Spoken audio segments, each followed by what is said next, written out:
घाती चतुष्क के क्षय के काल में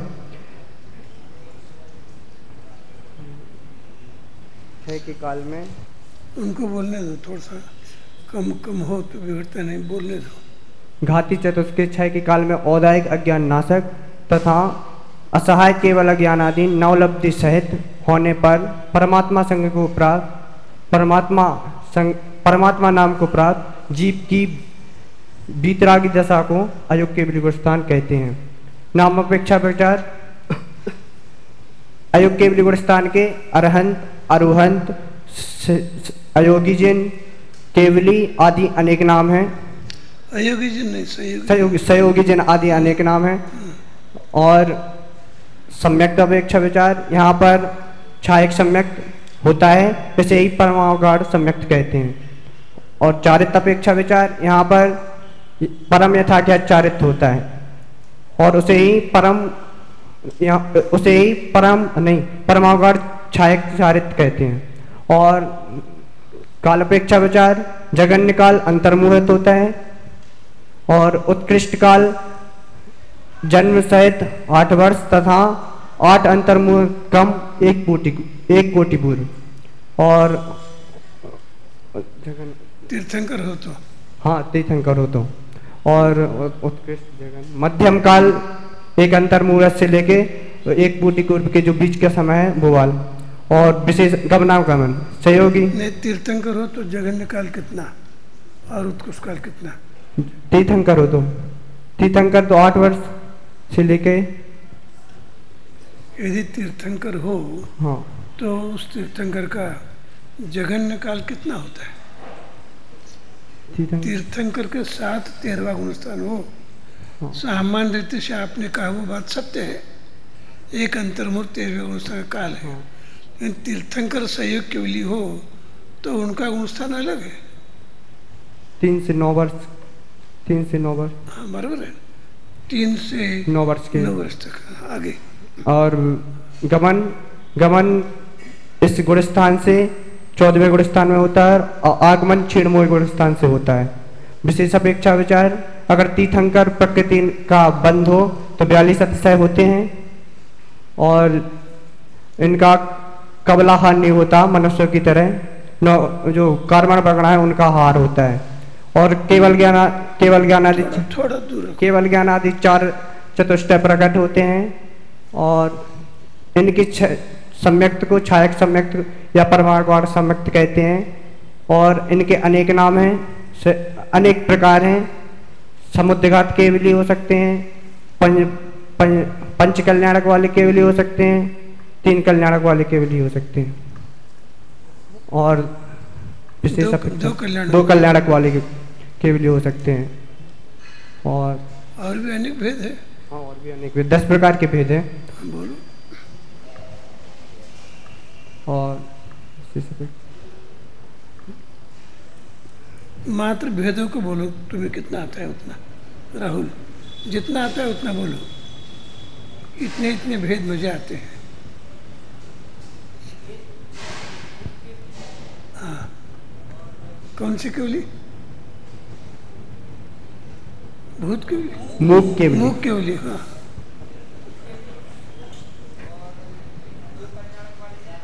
हाँ, इन्होंने तो बताया, इन्होंने नहीं बताया, ऐसा नया विषय बता दो।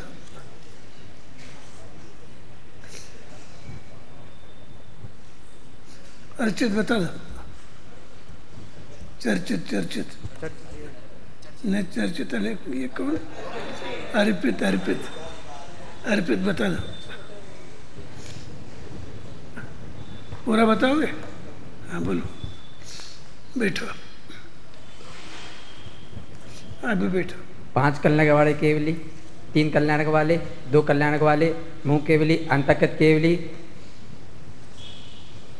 उपसर्ग केवली, समुद्घात केवली, सामान्य केवली, अनुबद्ध केवली और उसी को सतत केवली कहते हैं। और साथ ही सह केवली। हो गया बस। आगे का बता दो ना विषय, आगे का विषय बता दो ना। जो सहयोग ये गुणस्थान है, इस गुणस्थान में जो सहयोग केवली होते हैं उनको केवल ज्ञान और केवल दर्शन प्रकट हो जाते हैं और ये दोनों का परिणाम एक साथ होता है।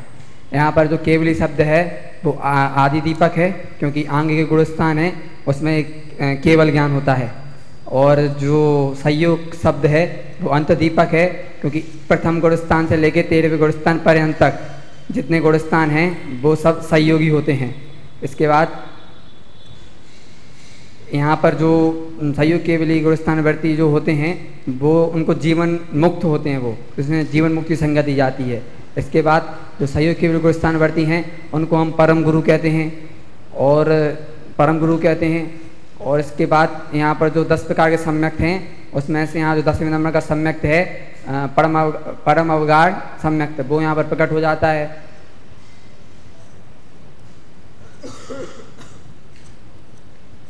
एक दो बच्चे पॉइंट बता रहे हैं। सुख कैसा होता है? यहाँ सुख कैसा होता है? अनंत सुख होता है। सुख के पीछे कौन से कर्म का अभाव निमित्त है? सुख जो है, सुख में कौन से कर्म का अभाव निमित्त है? हाँ, ध्यान आ गया। बोलो। इस गुणस्थान में जो मुनिराज इच्छा रहित उपदेश देते हैं, वो इच्छा से उपदेश नहीं देते हैं, और ऐसी पंक्ति भी लिखी दौलत राम जी ने, और इच्छा नहीं देते हैं, और इसके बाद जो गमन करते हैं तो वो गमन खुद नहीं करते हैं, भवी बागन बच जोगे बसाए, इस प्रकार भव्य जनों के भाग से वो गमन करते हैं। एक दो रहे हैं, ध्यान आ रहे हैं। और इच्छा रहित उपदेश तो 13वें स्थान में होता है, इच्छा सहित उपदेश कौन कौन से स्थान में होता है? पहले गुणस्थान से लेकर 12वें गुणस्थान पढ़े। पहले गुणस्थान से उपदेश की बात मान्य नहीं है जिनवाने को। नहीं, जो गर्द केवली वगैरह होते हैं इच्छा से देते हैं, ये वे तो इच्छा रहित होते हैं। इच्छा सहित उपदेश देने वाले मुनिराज कौन से गुणस्थान? मुनिराज श्रावक। गुणस्थान का नाम बताते बोलो ना। चतुर्थ गुणस्थान वर्ती, हाँ, पंचम गुणस्थान वर्ती, हाँ, षष्ठम गुणस्थान वर्ती, और फिर ध्यान में रहते हैं सब। 3 ही गुणस्थान ऐसे हैं। इन 3 गुणस्थानवर्ती ज्ञानी जीव उपदेश के बुद्धिपूर्वक उपदेश के करता है। बुद्धिपूर्वक उपदेश देने का भाव इनको आता है। इन तीनों को छोड़कर बुद्धिपूर्वक उपदेश किसी का भी नहीं होता। और तीर्थंकर होने वाले केवली का स्वरूप ऐसा है, वे दीक्षा लेते ही मौन रहते हैं, और गृहस्थ जीवन में भी वे कभी उपदेश नहीं देते। आदिनाथ राजे जब तक थे तब तक उन्होंने धर्म का उपदेश नहीं दिया। 80 मत्स्य कृषि सेवा शिल्प वाणिज्य इसका तो उपदेश दिया, धर्म का उपदेश नहीं दिया। और कोई विषय जो बच्चे हम बोलो।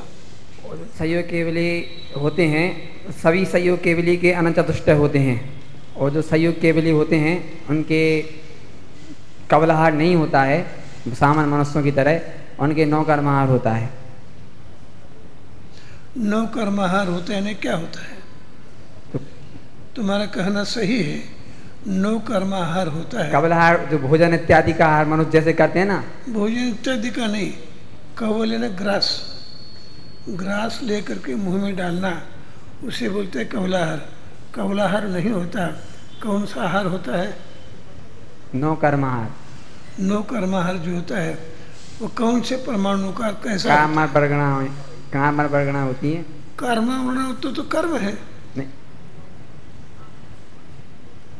9 कर्माहार जो होता है वो कौन से परमाणु का होता है, और उस कारण से क्या कार्य होता है? जो बताना चाहेगा बताओगे? ध्यान नहीं आ रहा है। बोलो, दे दो उनको माइक। 9 कर्माहार है वह आहार वर्णा से होता है, जिससे उनके परम औदार्य शरीर की स्थिति बनी रहती है।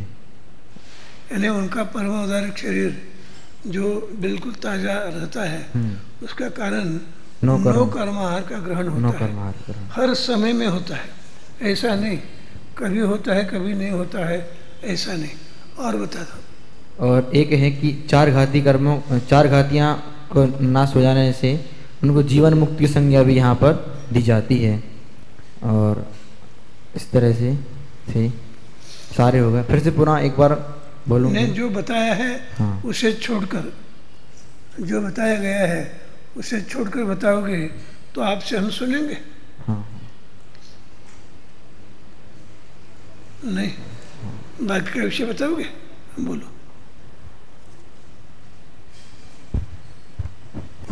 नाम अपेक्षा विचार में इसमें 7 पॉइंट हैं। पहले हैं अरिहंत। अरिहंत नाम इसलिए दिया गया है कि जिन्होंने विभाव रूप जो मिथ्यात्वादी ज्ञानावरणादि कर्मों का नाश किया है, इसलिए उन्हें अरिहंत नाम दिया है। अरिहंत नाम इसलिए दिया गया है कि जो सब लोगों के द्वारा पूजनीय हैं, आदर्श हैं, और कुंद आचार्य देव ने अपने ग्रंथों में इसी शब्द का सब जगह प्रयोग किया है। और अरुहंत नाम इसलिए दिया गया है कि जो जन्म मरण आदि दोषों से रहित हो गए हैं, इसलिए उन्हें अरुहंत कहते हैं। और जो नहीं, अरुहंत का अर्थ ये नहीं है, अरुहंत का अर्थ दूसरा है। अभी आप लोगों ने किताब खोल कर रखा है, इसमें दम नहीं है। आप किताब बंद करो, किताब बंद करके जो बताएगा मैं उनसे सुनूंगा। उनको अरुहंत क्यों कहते हैं? जो उन्हें दोबारा जन्म दोबारा उत्पन्न नहीं होंगे, इसलिए उन्हें अरुहंत कहते हैं। जो दोबारा जन्म नहीं होगा उनका। और संयोग जो योग सहित हैं, इसलिए उन्हें संयोग जिन कहते हैं। और जो उन्हें केवल ज्ञान होने के कारण उन्हें केवली कहते हैं। केवल ज्ञान होने के कारण उन्हें परम ज्योति शब्द से भी कहा जाता है।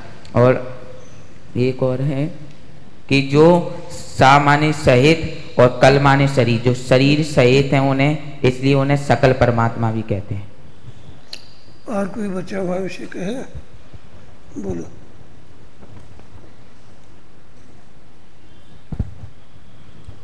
विशेष अपेक्षा विचार में 2 पॉइंट रह गए थे। एक जो उनको उपयोग होता है, दर्शन उपयोग और ज्ञान उपयोग, दोनों युगपत होते हैं, साथ होते हैं। और एक पॉइंट और है कि जो 13वें गुणस्थानवर्ती होते हैं, उन 12वें गुणस्थान में तो 5 इंद्रिय प्राण और मनोबल का अभाव हो जाता है बाद क्षीणमोय गुणस्थान में, और वचन बल और काय बल का 13वें गुणस्थान में, और 13वें गुणस्थान के अंतिम अंतर। हाँ, अंतिम अंतर।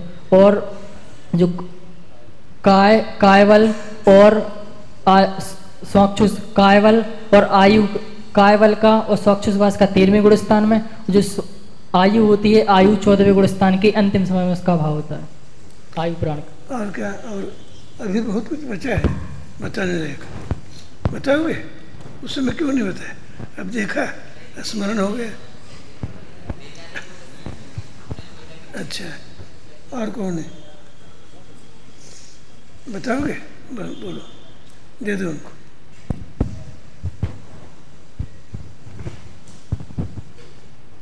अज्ञान और असहाय 2 शब्द हैं। तो जिनकी ज्ञानावरण कर्म का उदय होने पर पर्याय में ज्ञान का अभाव हो, उसी भी अज्ञान कहते हैं। वहाँ पर इस एक अज्ञान का प्रयोग लिया है परिभाषा में, उसका यही अर्थ है। और क्या कौन सा अज्ञान? कि ज्ञानावरण कर्म का किंचित उदय होने पर भी ज्ञान का पर्याय में अभाव होना, उसे भी अज्ञान कहते हैं। ज्ञानावरण के उदय से, हाँ, उदय से ज्ञान पर्याय में ज्ञान का अभाव होना, उसी भी अज्ञान कहते हैं। और असहाय शब्द का बताए कि जिसे यहाँ पर असहाय मतलब क्या, कि जो सहायता से, जिसे किसी की सहायता की आवश्यकता ही ना पड़े, जो स्वयं संपन्न है, जो स्वयं सर्वगुण सर्वशक्ति संपन्न है, वह अर्थ यहाँ पर असहाय शब्द का लिया था। इस तरह अज्ञान और असहाय शब्द का अर्थ। अवधिक अज्ञान के संबंध में और खुलासा चाहिए मुझे। इन्होंने जो बताया उससे भी अधिक खुलासा चाहिए। अवधिक अज्ञान का नाश होता है, यानी क्या होता है?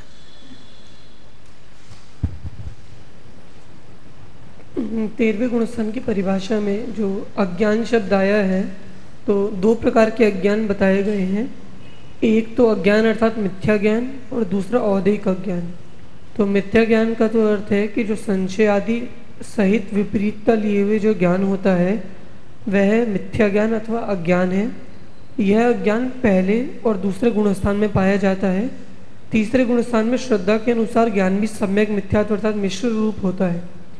दूसरा ज्ञान है औदिक अज्ञान, अर्थात ज्ञानावरण के उदय से जो ज्ञान की वर्तमान पर्याय में अपूर्णता होती है, अर्थात ज्ञान पूर्ण नहीं होता, इसका नाम है औदिक अज्ञान। ये ज्ञानावरण कर्म के उदय के कारण अपूर्णता है, इस कारण इसे औदिक अज्ञान कहा।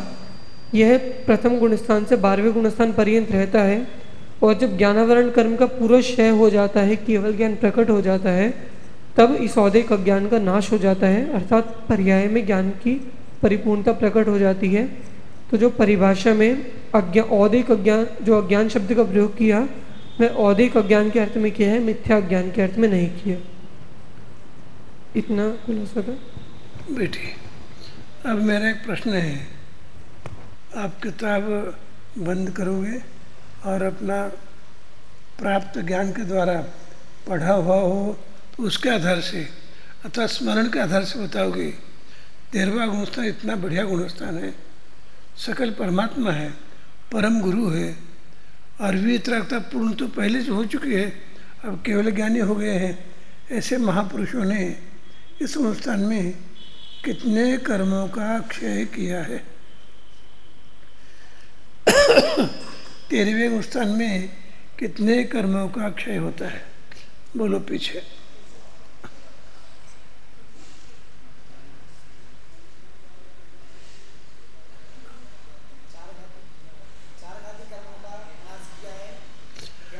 न, मेरा प्रश्न क्या है, 13वें गुणस्थानवर्ती सकल परमात्मा ने कितने कर्मों का क्षय किया है? 13वें गुणस्थान में कितने का किया है? 3 कर्मों का नाश किया है। फिर से मैं पूछता हूँ, सभी समझदर्शी सुने।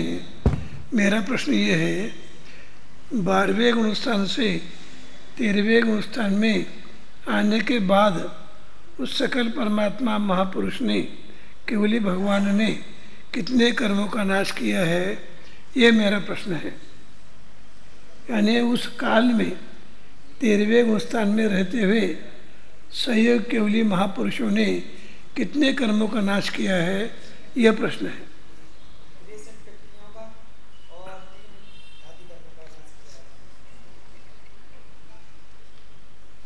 वर्मा बोलोगे? नहीं, मैं फिर से पूछता हूँ, यानी ये जो सहयोग केवली गुणस्थान है, इस गुणस्थानवर्ती महापुरुष ने 13वें गुणस्थान में कितने कर्मों का नाश किया है?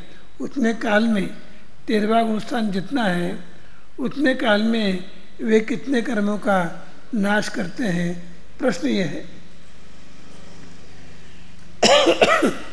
उत्तर आना चाहिए, प्रयास करो बताने का, बुद्धि लगाओ। प्रश्न फिर से पूछता हूँ, 12वें गुणस्थान में तो वे मोह का क्षय तो हो ही गया था, और 12वें गुणस्थान के अंतिम समय तक ज्ञानावरण, दर्शनावरण, अंतराय, 3 घाती कर्मों का नाश किया। 13वें गुणस्थान के पहले समय में बोलो अथवा क्षीण मोह गुणस्थान के अंत समय में कहो, केवल ज्ञान हो गया। अब केवल ज्ञान होने के बाद वे जब तक 13वें गुणस्थान में रहेंगे तब तक के काल में वे कितने कर्मों का नाश कर चुके हैं, नाश करते हैं, यह प्रश्न है। बोलोगे? हाँ, 13वें गुणस्थान सकल परमात्मा ने कितने कर्मों का नाश किया है?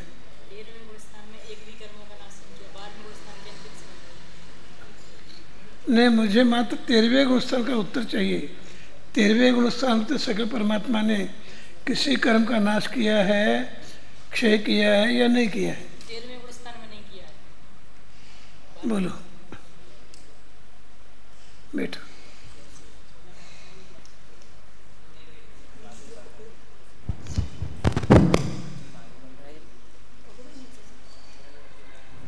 पैंतीस कर्मों का क्षय किया है। 35 कर्मों का? ज्ञानावरण, दर्शनावरण और अंतराय, इन सबकी मिलाकर 19 प्रकृतियां, चारित्र मोहिनी। मेरे प्रश्न को आप समझ नहीं रहे हो, फिर से बैठिए, फिर से मैं प्रश्न पूछता हूँ। आपको किताब में कदाचित मिलेगा भी नहीं, है वहाँ। मैं ये पूछ रहा हूँ, 13वें गुणस्थानवर्ती सकल परमात्मा ने कितने कर्मों का नाश किया है, यह प्रश्न है। बोलो। 3 घातीय कर्मों का नाश तो 12वें गुणस्थान में हो गया है। 13वें गुणस्थान में सकल परमात्मा ने, वर्धमान बोलो, किसी भी कर्म का नाश 13वें गुणस्थान से सकल परमात्मा करते ही नहीं। बैठिए। किसी भी कर्म का नाश सकल परमात्मा करते ही नहीं। निकल परमात्मा जो है, निकल परमात्मा तो शुद्ध है, उनकी बात अलग है। अब हम थोड़ा सा आगे चलेंगे। अब 5 मिनट के लिए आप किताब खोलो, किताब खोल करके 14वें गुणस्थान की परिभाषा पढ़ो।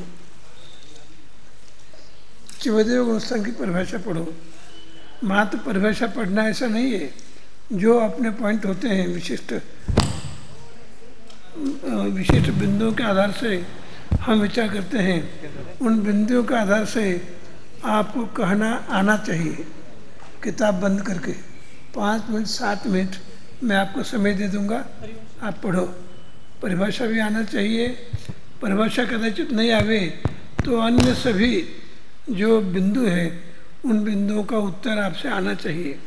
जैसे सम्यक्त्व है, चारित्र है, काल है, भेद है, नाम है, विशेष अपेक्षा विचार है, ये सब आना चाहिए। परिभाषा आ जाए तो बहुत बढ़िया ना भाई। नहीं, अभी अपने मन में पढ़ो।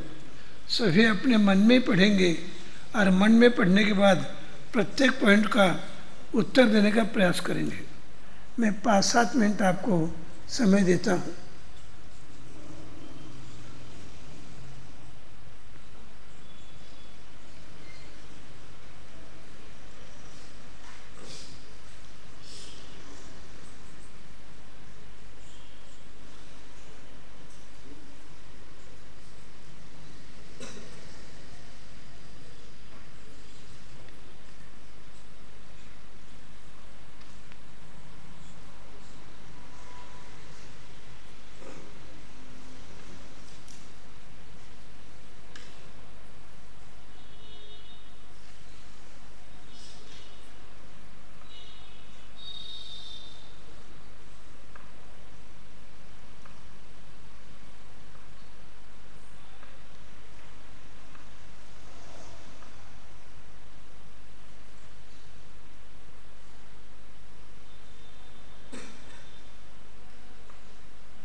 परिभाषा भी करो, परिभाषा भी मत छोड़ो। सुलभ है, छोटी है परिभाषा, कठिन बिल्कुल नहीं है। यहाँ से वहाँ तक कोई भी विषय 14वें स्थान में कठिन नहीं है। काल भी सुलभ है, गमनागमन भी सुलभ है।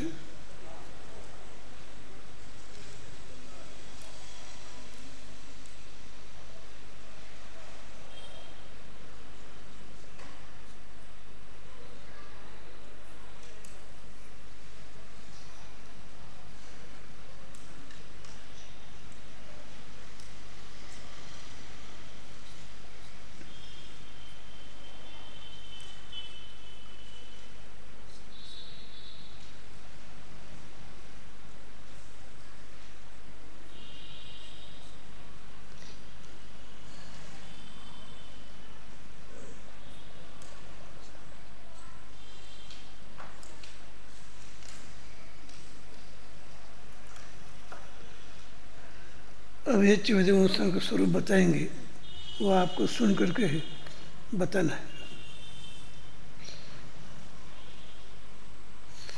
पूरा बताओगे परिभाषा के साथ? देखो ये परिभाषा के साथ बताएंगे। अब मुझे आपकी किताब बंद चाहिए। ये बताते हैं, उनको सुनो समझो, और मैं आपसे पूछूंगा, आपको भी आना चाहिए।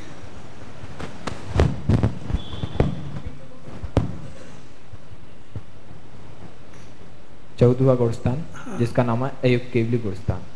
परिभाषा: संपूर्णशील ऐश्वर्य से संपन्न, सर्व आश्रव निरोधक एवं योग रहित वीतराग दशा को अयुक्त केवली गुणस्थान कहते हैं। सम्यक अपेक्षा विचार: यहाँ पर 13वें गुणस्थान की तरह यहाँ पर सम्यक में भी परमागाण सम्यक कहलाता है। चारित्र अपेक्षा विचार: यहाँ पर भी यथाख्यात चारित्र होता है। काल अपेक्षा विचार: यहाँ पर कौन सा होता है? परम यथाख्यात चारित्र। परम यथाख्यात चरित्र, परमागाण चरित्र, परम यथाख्यात चरित्र। हाँ, यहाँ का काल 5 हस्व अक्षर आ ई उ र ल, इन 5 अक्षर का 5 बोलो ना, मैं 5 आ ई उ री ली, इन 5 हस्व जो अक्षर है ना, इनका काल अर्थात यथायोग एक अंतर्मुक्त काल मानना चाहिए। यहाँ पर उत्कृष्ट मध्यम जगन्य का भेद नहीं होता है। गमनागमन: यहाँ पर गमन अयुक्त केवली गुणस्थान से गमन सिर्फ सिद्ध दशा में ही होता है। आगमन: यहाँ पर संयोग केवली गुणस्थान से ही अर्थात 13वें गुणस्थान से ही 14वें गुणस्थान में आगमन होता है। विशेष अपेक्षा विचार: यहाँ पर यहाँ के उपांत में ही 72 प्रगतियों का क्षय एवं अंतिम समय 13 प्रगतियों का नाश हो जाता है। जब इन कर्मों के क्षय के समय में संसार अवस्था का व्यय एवं सिद्ध अवस्था का उत्पाद हो जाता है। दूसरी है, यहाँ पर योग रहित होने के कारण ईर्यापथ आश्रव नहीं होता है। तीसरी विशेषता है, यहाँ पर जो आज के 84 लाख उत्तर गुण एवं 18,000 शील के जो गुण हैं वह पूर्ण हो जाते हैं। यहाँ पर पूर्ण निर्जरा, पूर्ण संवर और पूर्ण निर्जरा व्यक्त हो जाती है, अर्थात अयुक्त केवली गुणस्थान होता है। और जो अयोग शब्द है वह आदि दीपक है, आगे के अयोग सिद्ध दशा आदि मान लेना चाहिए। और कोई बच गए? नाम अपेक्षा विचार बोलो ना। नाम अपेक्षा विचार में यहाँ पर नाम है अरिहंत, अरिहंत, निकल परमात्मा, अरिहंत अरुहंत सभी, अरिहंत अरुहंत, परम ज्योति और परमात्मा केवली और निकल परमात्मा। निकल परमात्मा नहीं, सकल परमात्मा ही नाम है। 13वें गुणस्थान बस जान लेना चाहिए। और जो बचा है उतना बोलना चाहिए, जो विषय छूट गया है उतना ही बोलना। हाँ, जो विषय छूट गया है वो बोलना है। बोलो।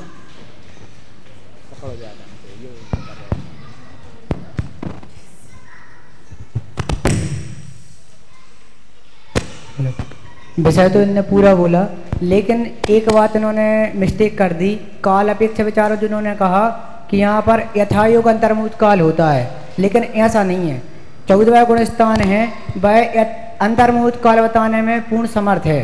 अन्य जो गुणस्थान है उनमें हमें केवल ज्ञान गम्य यथायोग अंतर्मुक्त मार के चलना पड़ता है, लेकिन जो 14वां गुणस्थान है वह अपने अंतर्मुक्त काल बताने के लिए स्वयं समर्थ है।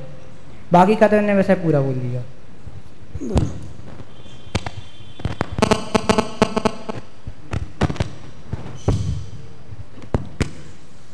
संपूर्ण विषय आ गया। एक अंतिम विषय, एक प्रश्न उठाया गया है बीच में कि अयोगी केवली को सकल परमात्मा कह सकते हैं नहीं, तो उसका उत्तर दिया गया है बिल्कुल कह सकते हैं, क्योंकि उनका प्रत्यक्ष में वे शरीर सहित दिखते हैं। कल का अर्थ शरीर होता है और स अर्थात सहित, तो सकल अर्थात जो शरीर सहित हैं वे सकल परमात्मा, तो अयोग केवली को सकल परमात्मा भी कह सकते हैं। और किसी को कुछ कहना है? बोलो। बोलो बोलो। कर्म बंध से रहित इतना छोटा था, अब सब मिल करके अयोग केवली गुण स्थान का परिभाषा बताना है। पहले किताब खोलो, खोलने के बाद एक साथ सभी मिलकर के अयोग केवली गुण स्थान की परिभाषा बोलेंगे।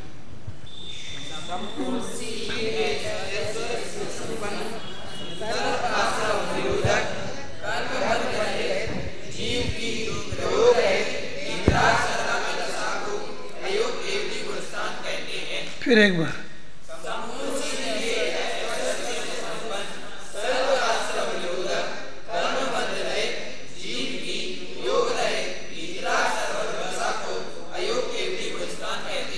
कर्म बंध रहित यानी कर्म नया कर्म नहीं बंधता है, इस अपेक्षा से कर्म बंध रहित है।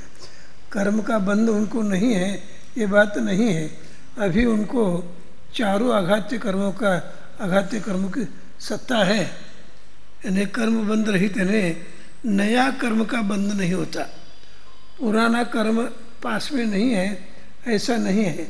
उपांत समय में, अंत समय में, उपांत यानी समझ लो 50 समय है तो 49वां नंबर उपांत है, 50वां अंत समय है। उपांत समय में कितने कर्मों का नाश होता है? 72 प्रकृतियों का, और 13 प्रकृतियों का अंत समय में होता है। एक समय का अंतर है, एक समय के अंतर में पूरा कर्मों का नाश होने के बाद शुद्ध अवस्था को प्राप्त होते हैं।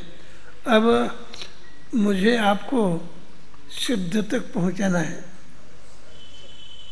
यानी कल तो क्लास चलेगी, परसों ही चल सकती है। परसों जा रहे हैं?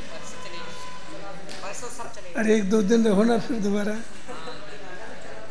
बाद में जाना है, अगले वर्ष जाना है।